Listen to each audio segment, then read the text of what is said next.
கோவையில் 650 கிலோ கஞ்சா கடத்திய வழக்கு. பெண் உட்பட 3 பேருக்கு 20 ஆண்டு சிறை.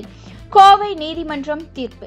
கோவையில் 650 கிலோ கஞ்சா கடத்திய வழக்கில் பெண் உட்பட 3 பேருக்கு 20 ஆண்டு சிறை தண்டனையும் மற்றொருவருக்கு 5 ஆண்டு சிறை தண்டனையும் விதித்து கோவை நீதிமன்றம் தீர்ப்பு கூறியது.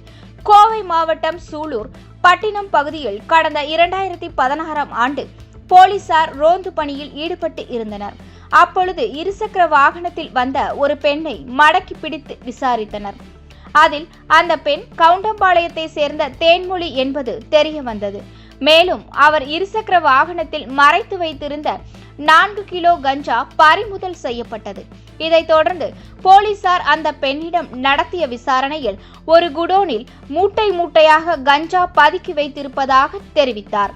இதனால் அதிர்ச்சி அடைந்த போலீசார் அந்த பெண் அளித்த தகவலின்படி பட்டணம் மணிகண்டன் நகர் பகுதிக்கு சென்றனர். அங்கு தேன்மொழியின் கணவர் ரவி மற்றும் உசிலம்பட்டியை சேர்ந்த சிவா மற்றும் ஜெயபால் ஆகியோர் இருந்தார்கள். போலீசாரை கண்டவுடன் சிவா, ஜெயபால் 2 பேரும் தப்பி ஓடிவிட்டனர். தேன்மொழியின் கணவர் ரவியை மட்டும் பிடித்தனர். பின்னர் அங்கு உள்ள குடோனில் பதுக்கி வைத்திருந்த 600 கிலோ கஞ்சாவையும் நீலாம்பூர் பகுதியில் பதுக்கி வைத்திருந்த 50 கிலோ கஞ்சாவையும் போலீசார் பறிமுதல் செய்தனர். பின்னர் இந்த வழக்கு போதைப் பொருள் நுண்ணறிவு பிரிவுக்கு மாற்றப்பட்டது. இது தொடர்பாக போலீசார் தீவிர விசாரணை நடத்தி ரவி, அவருடைய மனைவி தேன்மொழி, உசிலம்பட்டியை சேர்ந்த சிவா, கவுண்டம்பாளையத்தை சேர்ந்த ஜெயபால், கோவை அரசூரை சேர்ந்த குமார் ஆகிய 5 பேரை கைது செய்தனர். இதில் ரவி உடல்நலக் குறைவால் இறந்து போனார். கோவை போதைப் பொருள் தடுப்பு நீதிமன்றத்தில் 2 வழக்குகளாக விசாரணை நடைபெற்றது.